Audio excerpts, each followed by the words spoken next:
Good morning. Good morning. Good morning. Good morning. Thank you very much for being here. Thank you all for taking time to be a part of this event, an event that is an example of the power of storytelling and what a community is based on. It's based on individuals connecting through their experiences, insights, and perspectives. To begin, I'd like to introduce our introducer. He's from Galveston, Texas. His name is Maurice Willis, and he's a culinary major and a member of Crown. He was part of the original first year inaugural Crown student group. Crown is Colonel's Retention of Winners Network, and it's made up of black men who are in their first year, and they're not student athletes. 20 years ago, I was a student athlete here, and I'm glad to be still here on the other side of the classroom, running a different race, a part of a new, different team. So I want to pass this microphone, which is a baton. I'd like to pass it to our introducer from Galveston, Texas. His name is Maurice Willis. Y'all give Maurice a hand.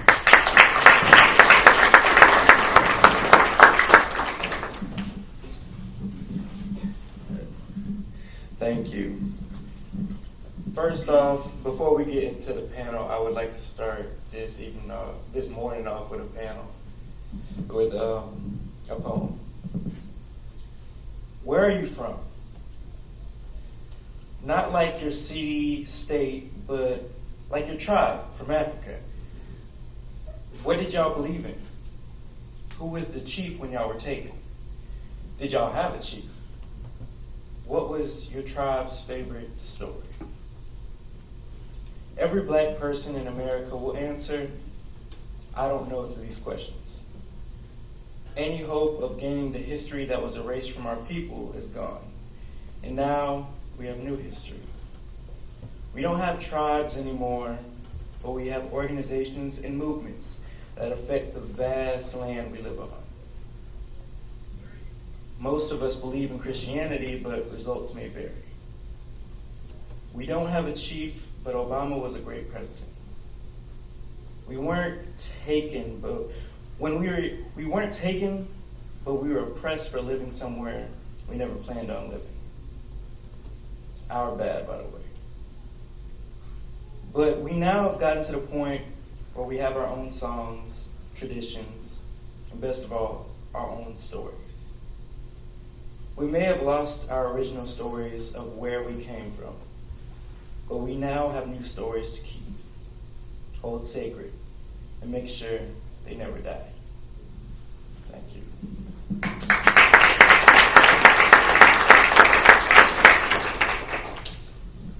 Our first panelist I'll introduce is Constance Johnson. Councilwoman Constance T. Johnson is a lifetime native of Thibodaux, Louisiana. She is presently serving her third term on the City Council. She is also the founder and CEO of Circle of Hope, helping other people excel. She's a graduate from Thibodaux High, and she also attended Nicholls State University.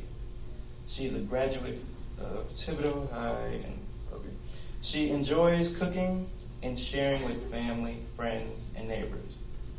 Her life motto is to inspire others to never quit. Edward Price. Edward Price was first elected to public office in 1985 as a member of the Ascension Parish and School Board. He served there for 27 years, the last 12 years as board president. During his tenure as school board member, Ed served in various leadership positions at the state and national level. In 2007, Ed was elected president of Louisiana School Board Association. Ed is a retiree of the BSSF Corporation with over 36 years of experience. In 2012, he began his tenure in Louisiana House of Representative as state legislator for the House District 58. In 2015, he was elected to his second term and served as vice chairman of the House of Democratic Caucus. In May 2017, Ed was elected as Louisiana Senator for Senate District 2. In October of 2019, Ed was reelected as Louisiana Senator for Senate District 2. He is a graduate of Grambling State University and is married to Patsy Jackson Price. They have one daughter and a grandson. Clarence Verdon, born June 14, 1963. Clarence Verdon is a former American football wide receiver who played 9 seasons in the National Football League. From 1986 to 1994, Verdon attended South Terrebonne High School. He accepted a football scholarship from the University of Southwestern Louisiana. He spent 6 of his 9 NFL seasons with Indianapolis Colts. During his time with the Colts, he was famous for his end zone celebration, known as the Verdance.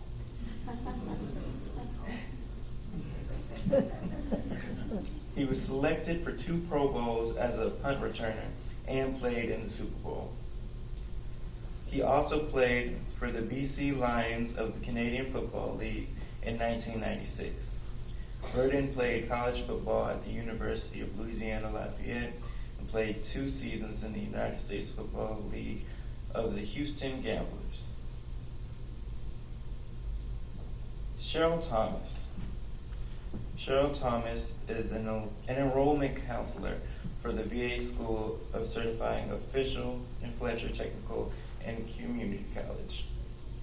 Outside of her work for passion and serving within her community, she is a current member of the Lafourche Parish Board, the City of Thibodaux Zoning and Commission, the Board of Directors for Community Action.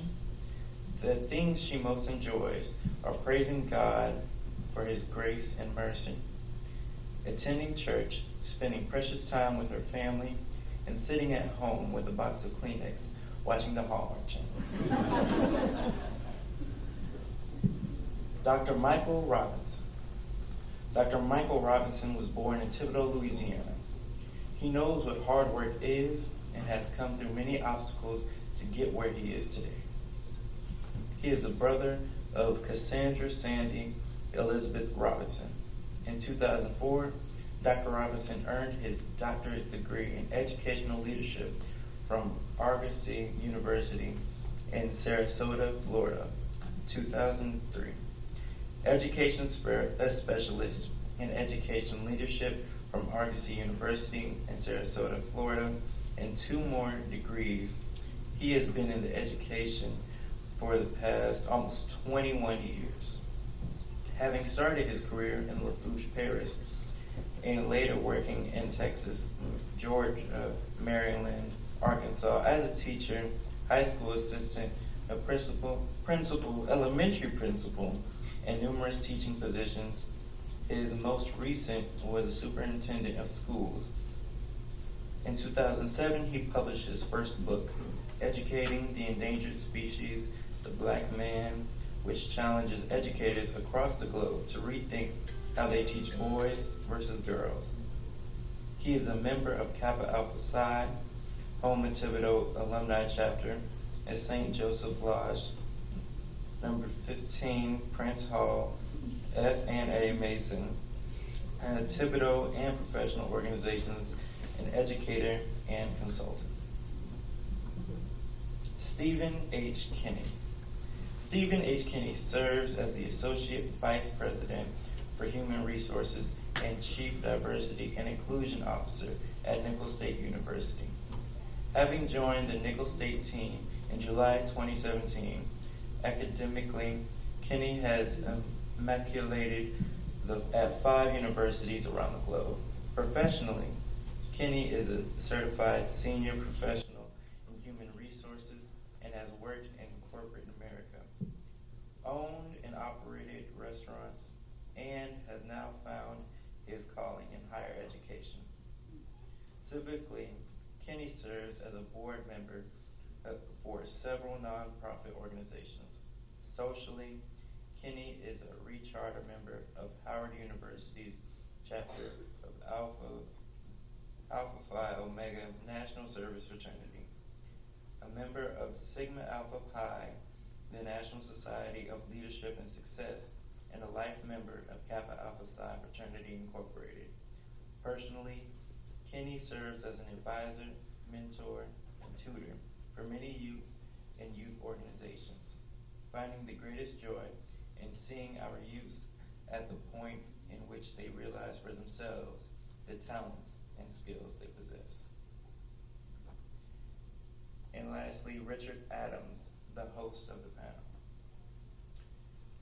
United States Air Force retired, born and raised in Thibodaux, Louisiana, graduated from Thibodaux High School, joined the United States Air Force in 1988, retired after serving 21 plus years of active duty, was stationed at the host and bases of both stateside and abroad. Richard has deployed to serve in every major conflict from Operation Desert Storm to Iraq Freedom. Officially listed at the headquarters of Air Force as an Air Force wounded warrior due to injuries sustained during the Iraq War. He received numerous of outstanding achievement, commendation, and combat medals. He is the proud father of 3 girls and 2 sons. He is married to his beautiful bride and true love of his life, Tiny Everett Adams, from Thibodaux, Louisiana.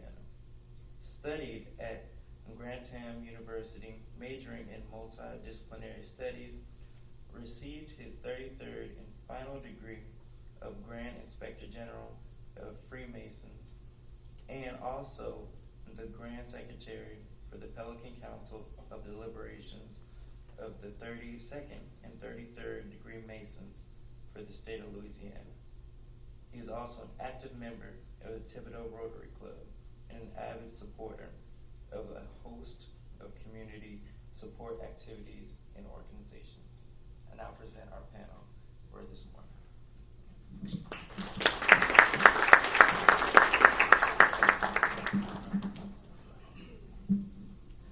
Good morning again, everybody. I might not need this mic, huh? Well, again, we want to welcome everyone for coming out, taking time out of your busy schedules to be a part of this great program. As was said, my name is Richard Adams. I have to put these glasses on. I want to first, before we get started, thank the panel members for coming out, taking time out of their extremely busy schedules to just come and share a few words with us. Some came from near, some came from far. And it really means a lot that you all took the time as leaders to come out and talk to our youth and answer some questions. So before we get started, I want you all to make sure that you have some questions. We want an interaction, okay? So kids, if you got questions, you got comments, please stand up and be recognized. We'll have a microphone to be passed so that you can ask the questions or make a comment, okay? So let's have a dialogue. That's what we really want. Everybody understand? Yeah, are we in agreement? All right, thank y'all so much. This panel will address the importance of engaging communication about the relevance of Black history throughout the community. Some points will cover the success and contributions as well as challenges affecting the Black community. Finally, we will discuss the future implications to guide where we go from here. So we have 2 questions. Each question it's a 2-part question. And what we'll do, we'll have our first panelist, and we'll go from right to left. After I read the question, we'll allow each to have an opportunity to reply to the question. Now, if you do have a question for that panelist at that time, please stand and be recognized and ask the question or even make a comment, okay? First question. How have the success and contributions within the Black community impacted your life as a professional? And who has impacted your life, and why was it such an impact? Constance. Good morning to everyone.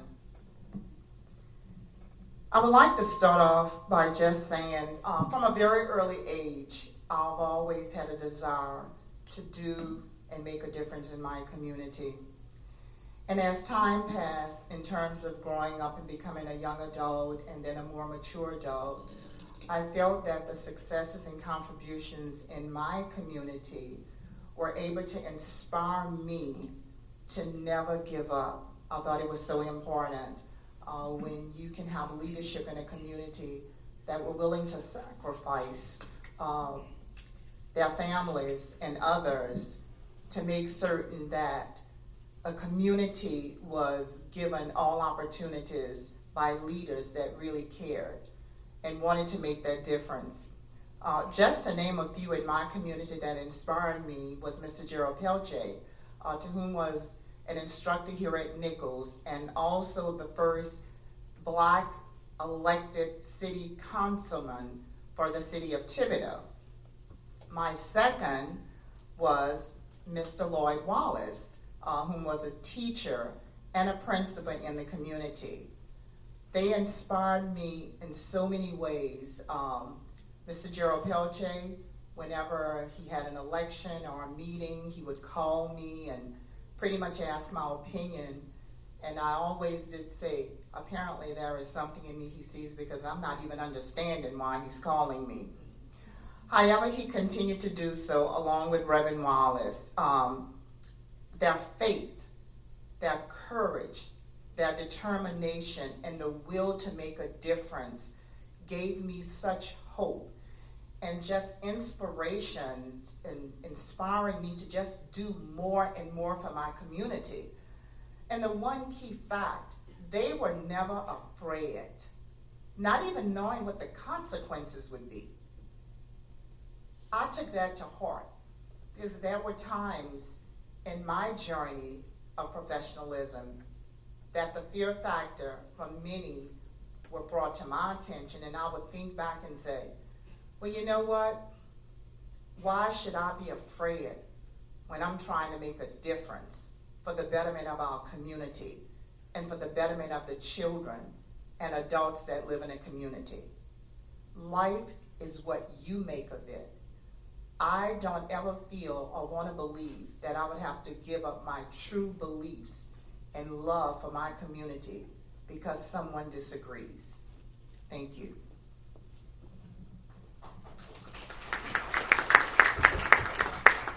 Thank you very much, and thank you all for being here today.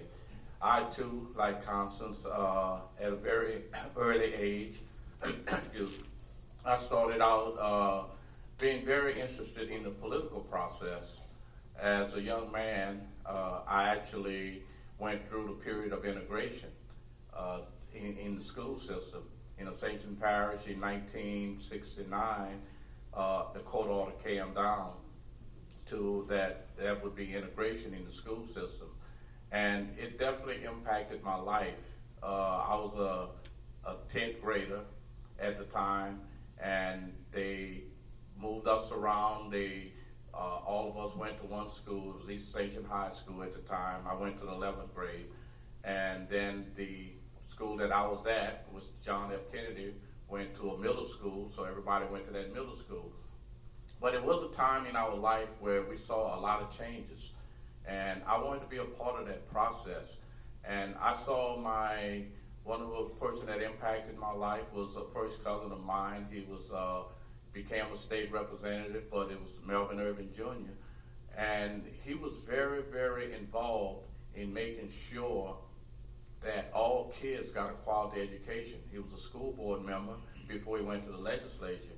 And I can remember him in the community and kind of like that, having meetings and having young people like me come to those meetings and saying, this is our future, so you have to be a part of it.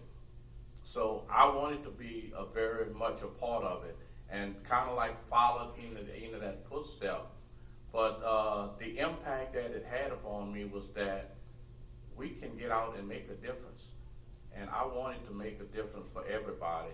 So after I went to college and was always involved in political process, was a member of the Student Government Association. And so I decided when I got back home, I wanted to run for office. And so I ran for office and became a member of the school board. And again, it was all about quality education for our children, for all children. I saw what I had went through as a young man. I saw what other people had went through. So I said, let's make a difference. You have to be a part of the process to make that difference. And in the community, if you don't get out and be involved, then you just can't sit back and do nothing and complain. We have to quit complaining about what is happening and make sure we get out and do something about it. So that was my goal, and I continue to do that goal right now, to make a difference. And like I said, he was a big impact upon me, but there was one other gentleman also.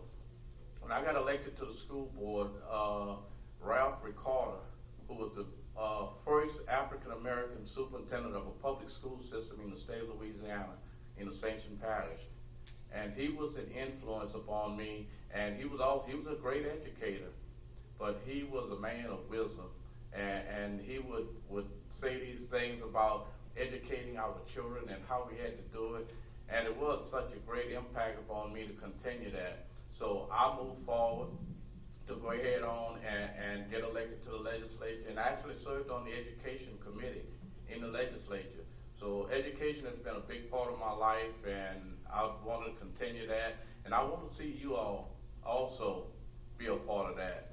Let's not complain. Let's get out and be a part of and make a difference. Thank you. Alright, so my story. Oh, excuse me, go Okay. ahead.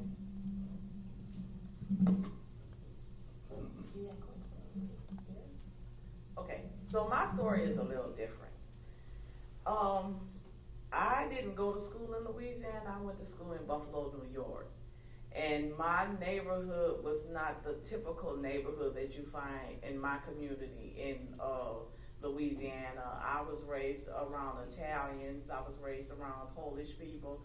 I was raised around Puerto Rican. So I had this big melting pot where I was raised. I think we were one of 2 black families on my block.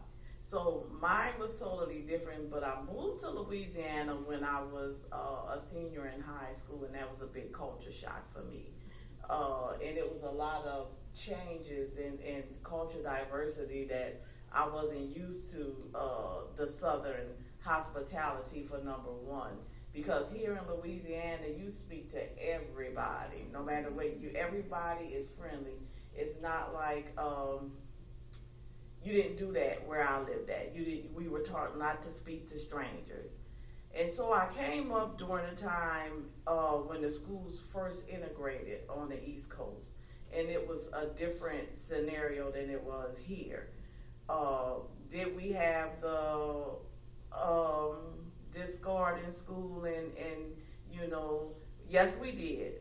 But I was in the 3rd grade, and because I had a certain GPA, I was removed from my school, which was an all-black school, and I was sent to an all-white school. And so it was a big difference for me. But in that, when I went through that, I learned a lot, because I got to experience different people in different ways that they live. And we have to embrace that, but also with that, we were taught Black history. So that's where my community, the question that comes in, how have the success and contributions within a Black community impact your professionalism? They taught us how the slaves were brought from Africa and how they had to adapt to this culture, and how it made them stronger to survive and to be leaders. And no matter what they did, no matter what they had to go through, they still rose against the tops, and they beat all odds, and they made great leaders. Number one, education was very important to them. None of them could read, and they weren't allowed to read, but they learned how to read. So that's a big part in my community that I think that helped me with my professionalism. I was a late bloomer when I went to college. I have 2 degrees from Nichols. But I didn't come to school until after I went in the Army. I also went in the Army to get money to come to school. So that also helped me because the Army taught me leadership and it taught me discipline. It taught me how to get along with everybody because every soldier had to have every other soldier's back. When you out at war, that's your buddy. And Richard can affirm to that. That's your friend. So with that helped me with my professionalism, and I did start late, but I still had the drive to get it. The person that impacted me is right on this panel, which is Miss Constance Johnson. She just, when she first got elected to councilwoman, she called me up and I will help her with community events that she would have. Just going to volunteer because I just liked it. And she called me, she said, "You want to be on the city zoning commission?" I said, "Okay, what I gotta do?" And she just told me, you can do this. And I was like, "You sure I can do this?" "Yes, you can." So my first was the city zoning commission. And so we were riding in a car one day. I got on community action board because I liked what community action was doing in the community. And I used to volunteer with the commodities with them, so I ended up on that board. And then we were riding one day and we heard that the person was leaving the seat that was in our district, and I was just jokingly saying, "I ought to do that, huh?" And she said yes, but I really was joking. I really didn't mean it. And she talked, I said, "Do you think I could do it?" And she said yes. So I'm saying that because just because you get to a certain place, you always go back to your community and you pull somebody else up there with you. Because everybody have a talent. We just have to tap into it and be willing to help somebody else along the way. If you help somebody along the way, that's a seed that you're planting for somebody else to do the same for another person. Thank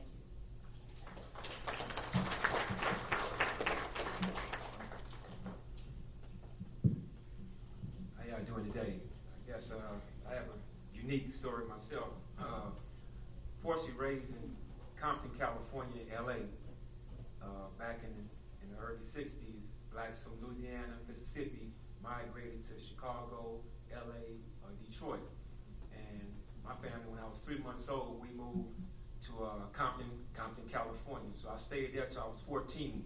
When I was 14 years old, I was sent back to Louisiana to live in Dulac, Louisiana. I don't know if you all familiar with Dulac.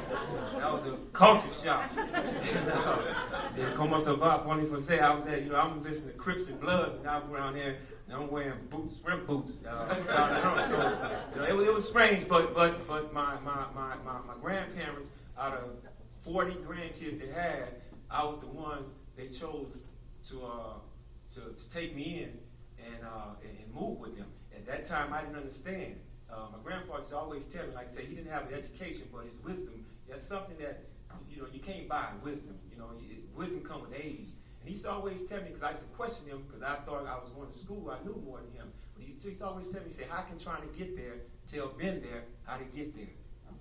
And I used to be like, "Man, all these sayings you tell me, well, how can trying to get there tell been there how to get there?" So as I went on, my grandparents, like I say, worked in a shrimp factory all their life and didn't have money. So I wind up, something was negative was told to me in high school because I didn't get a scholarship. I was, 5'8", 130 pounds going to college. And I caught the bus, Greyhound bus to Lafayette. And the coach gave me a 1-week tryout and told me I had 1 week. If that didn't work, I had to go back home and come back in the fall and get with the regular students. So anyway, make a long story short, that 1 week was favoring me. So they told me I could, be on the team, be as a practice squad. And still, it was getting hard because I'm the youngest of 7, and all my siblings who went to college, they quit. And I knew my dad, wasn't going to invest in me because he figured I was going to do the same thing that my older siblings did. So again, I can try to get there, tell Ben now how to get there. And so I learned. I took the negative, turned to a positive. And my junior year, going into my senior year, I wound up getting a scholarship, and I was able to move with the football with the scholarship players on the weekend. It was hard, I didn't have money. I had to leech off my girlfriend, which is my wife now. And so that came and wound up being a first-round draft pick. First-round draft pick in NFL. And to go back a little bit, when I left Dulac, Louisiana, to go home, go to Lafayette, I looked in the rearview mirror, and just what I told myself, I said, when I get back here, when I come back to this town, I'm going to be a millionaire. Failure was not going to be an option. And I tell my daughters today, I say, I tell them, I say, I send you to school not just to get a good job, but create jobs. Y'all already understand what I just said? I'm not going to school just to get a good job. I'm going to school to create jobs. But somebody created Apple, Facebook, all these technology companies. So again, like I say, from there, I look back at my family. I had a family support, man. That was key in the community. With my family, my grandparents, my dad, and my siblings, because I'm the youngest. Man, they supported. They was my biggest fans. And after that, like I said, I came and I employed over 200 people in New Orleans, Louisiana. I had salons. I invested in a lot of things, But my investment that I invest in always was a kind of young man. I said, well, at a certain age, man, I'm gonna make sure I take care and go back. I went back, got my degree, and handle my money. Whereas at a certain age, 50 years old, I don't have to do anything again in my life. I can sleep and make money, and that God has blessed me, to sit here and tell you that story. So I'm coming to tell you all, like I say, family is important. Even if you have, like I say, you have to befriend somebody in your life to be an inspiration to give you that little push. But like I say, I'm an example that, man, hey, it's possible, but you have to have the faith and the perseverance, man, to prolong that dream. Like, everything ain't gonna be given to you. Our old saying that James Brown made a song. He said, I don't ask for nothing, but just open up the door and I do it myself. And I always tell my kids, I have 4 daughters, 2 going to medical school, 1 psychiatrist, 1, she's been in school too long. She's the youngest, so she done figured out that stays home, she can live out the parents. But again, education was the key thing, and that's what I promised my mom. I go back and get my degree, and that's what I did. And that was, I think that's out of all the Super Bowls and Pro Bowls that I won, walking across that stage. And I'm gonna say one thing else. Like I say, I kept saying I'm the youngest of 7. I have brothers that been to prison. And I seen my mother cry one time. They gave my brother 50 years. My mom cried. And I looked at her and I said, the next time you cry for your son, you'll be crying with joy. And I retired. So, like I say, parents, man, respect your parents. Y'all youngsters, and you think you know more right now. But again, I can try to get there. Tell Ben there how to get there.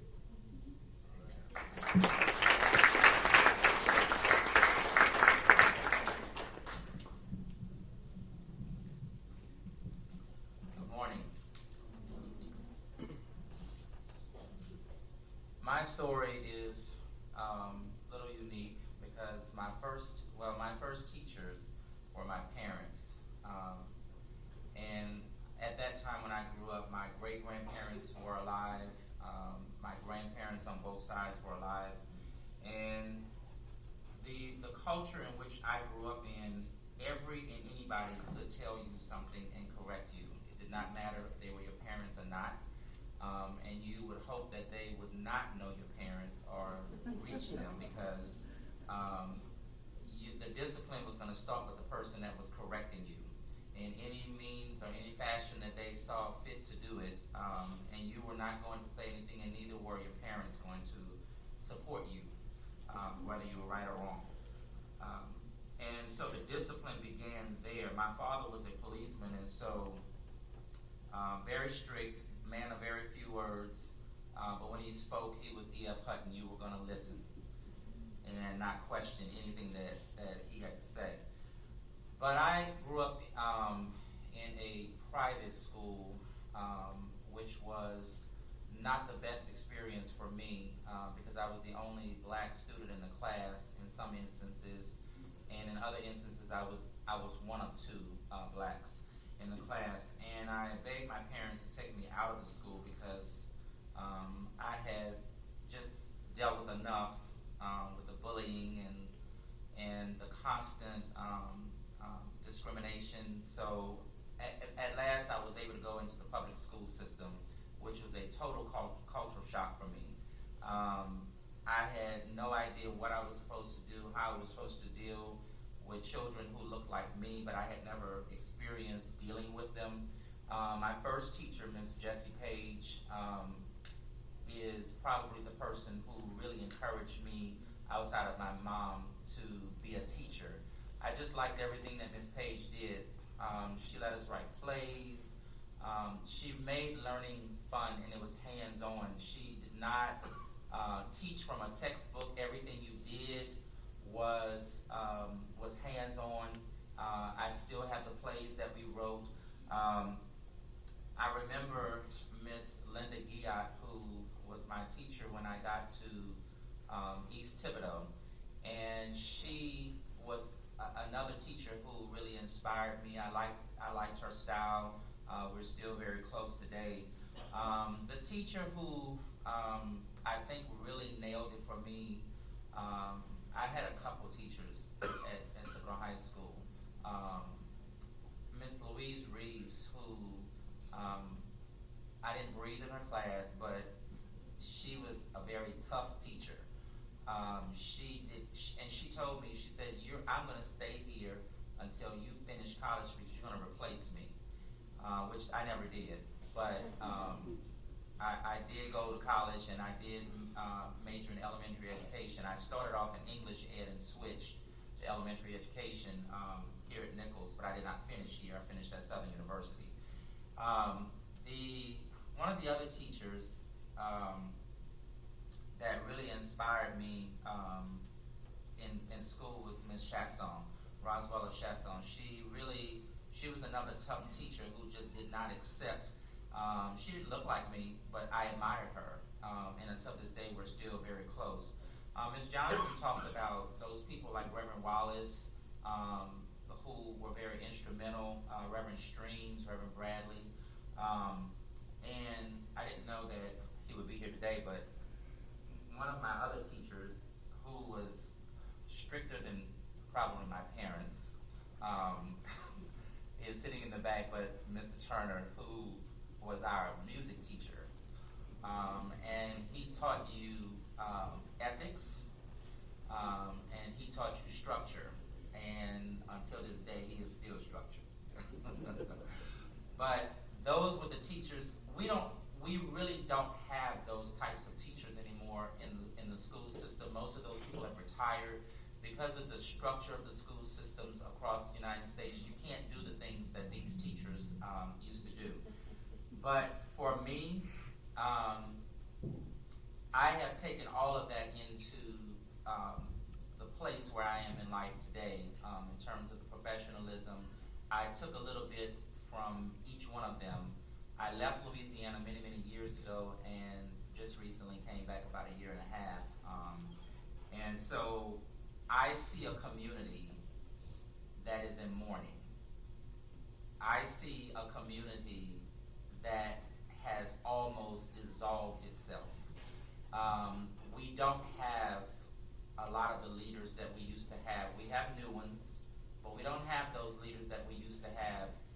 And the ones we have now are not enough to fight. They can't do it by themselves. It takes all of us working in concert with them, to Ms. Johnson and so many of the other ones that are out there, but it's not enough of them. So it takes all of us. But the one thing that I do know is that each of the things that they have taught us as I was growing up in this city, I have used in my adult life. Thibodeau is very different than the way it was when I left here many, many years ago. Some things good and some things are not so good. But the one thing that I would say is that whatever you do in life, and this is the one thing that my grandmother taught me, that whatever you do in life, be good at it. And she would tell us, you're going to college. She only had a third grade education, but she insisted that we go to college. And she pushed for us to finish. Some of us did, some of us did not. But we all went on to be successful in life in one way or another. And so my message to you would be, whatever you do, be good at it. Be excellent at what you do. Don't try, but succeed.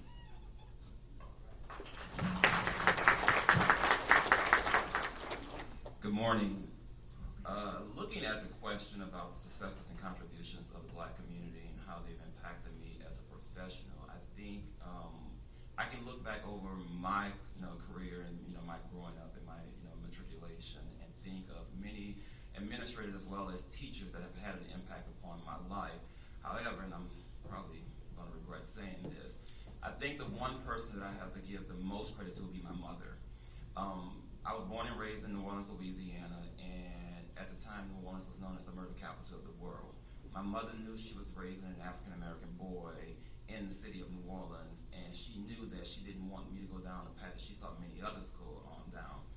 So when I was in about the 3rd grade, my mother bought a house that was outside of the school district where I was currently attending, but she knew she wanted me to still go to that school. So she made the conscious decision to take me out of the environment where she thought I was not going to be successful living growing up, and bought a house somewhere that she thought was going to make me more successful in a subdivision that was relatively nice. So think about a black mother, single mother, raising a black son in a community that there was no one else that looked like her. So she's a single mother, African American, raising a son there, and she made a conscious decision to keep me in a school that I was going to because she thought that was going to propel me and get me to where I needed to be. So on day 1 after we moved, she drove me to school, and that afternoon when I got home, she's like, what's your day at school? And I was like, it was okay, normal day, just live a little further, just gotta leave the house a little earlier in the morning to get there and everything like that. But what I didn't know at that time was that my mother, while I was at school, she was having conversations of her own. My mother had found that there was a group of other parents that lived outside of the area, a little bit closer to the school than we did, that had what they call a caravan, where they would walk their kids to school every morning. Well, she was a working mother, a single mother, so she was like, I can't afford to walk you to school every morning. However, you're going to walk to school with these kids every morning. And I'm like, why? You have a car. You can drive me to school every morning. But she saw the purpose and a sense of community that, you know what, you're going to walk to school with these kids every morning as well. So for 3.5 years, I got up every morning and walked to school with these kids and the other families that lived outside of our neighborhood, but we were all going to the same school because my mother saw the sense of community. She saw the value in community. She saw the purpose that, you know what, while you may have the means for your mother to drive you to school, you're going to walk to school to build relationships with these people because this is what community is all about. So what Dr. Robinson said that, if something were to happen on that walk to or from school, sometimes, you get the correction right then and there, and by the time you get home, your mother already knows about it. So she saw the value in community. So if I had to look back and say, what had the greatest impact upon my life, it would be that, because she saw that there was a need. She saw there was an opportunity, but she more or less saw that this is a solution to make sure that my son gets what he needs to have. So thinking about that, I look back now and say that was the true essence of what community is. Actually, one of the parents, one of the fathers in that group of other families recently passed away, and I had an opportunity to go to his funeral a few months ago. And, just thinking about how these families saw that there's this single mother out there working to make a way for her and her child, but yet she has a need. She has a need to make sure that he still gets to school safe, but he still gets to school on time.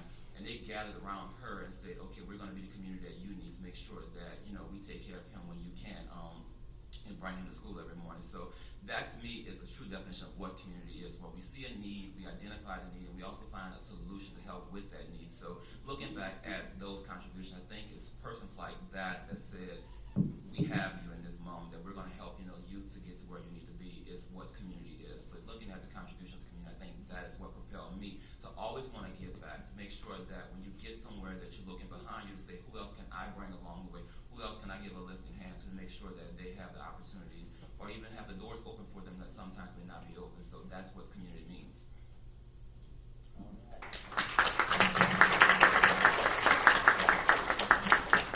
All right, thank you all. We'll go on to our next question. I'm sorry, you had a question? I have a question. Two of the panelists talked about integration. Can you tell some of the kids what integration was and how did integration affect you?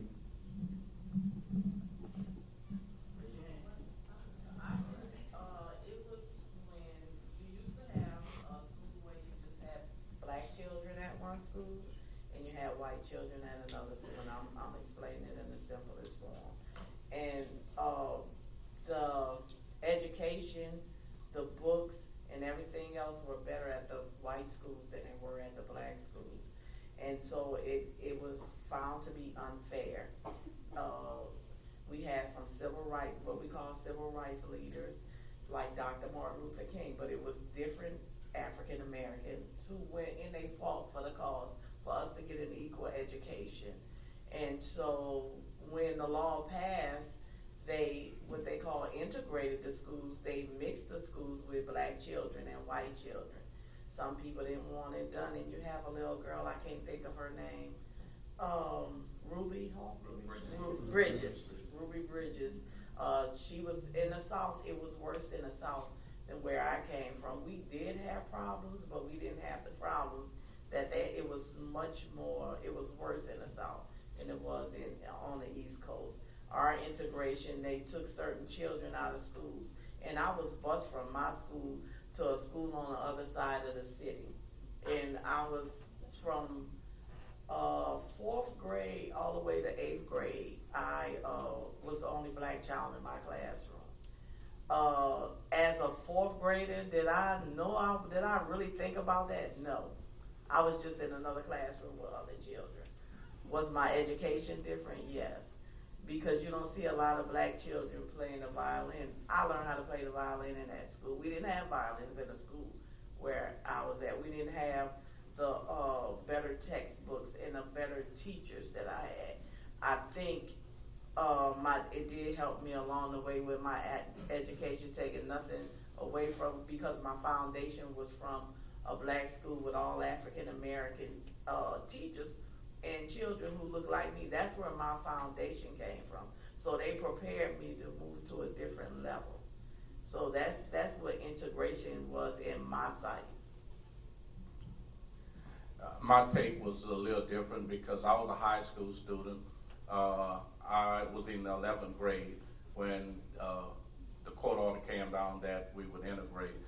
So a little different, yes. I was put into that same type of situation, where in many instances in the classroom, being the only African American, only black student in the class, but we fought through some issues. But I think overall today, because of integration, yes, we are all a lot better. I look sometime and say the culture of it was definitely different because one of the panelists said when I was coming through school, everybody was your parent. It didn't matter. You were disciplined by whomever at that school, and you certainly didn't want it to get back home to your mom or your dad that you were being disciplined. Once you went into the integration part, and because of the situation, white, black, it became different.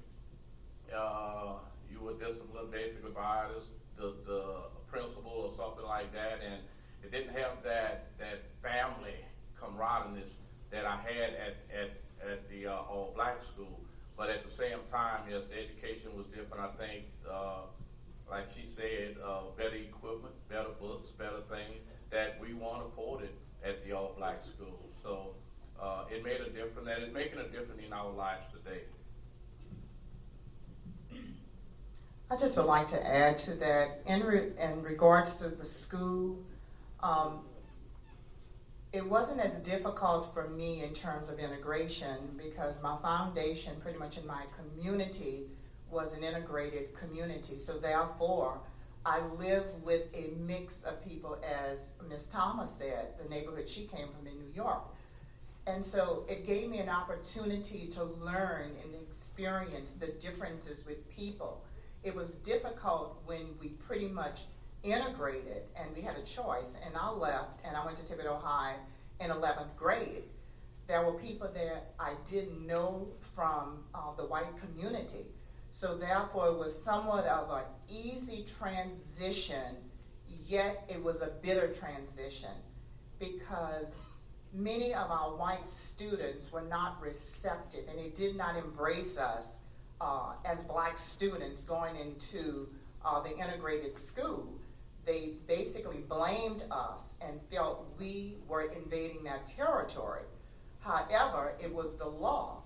But because of the fact that I lived in an integrated neighborhood, I felt very comfortable, and no matter what obstacles I was faced with, I was able to pretty much move along and do the things I needed to and never felt frightened by integration. Some of our black students and many of the students that I knew that were not from, and I would say the inner city, they had the hardest time, but yet we were able to prevail. And I think it's like anything else. I'm looking here at a pretty predominantly white audience of students, but yet you've been in an integrated school, and I know BC is pretty much maybe 80% white and not very many black students. However, the communities have changed significantly, and I think as individuals, we must embrace change. It's very difficult sometimes when you are living in an environment and no one in that environment look like you. But the reality is that our environments are changing, our homes are changing, as well as the communities we're living in and moving into.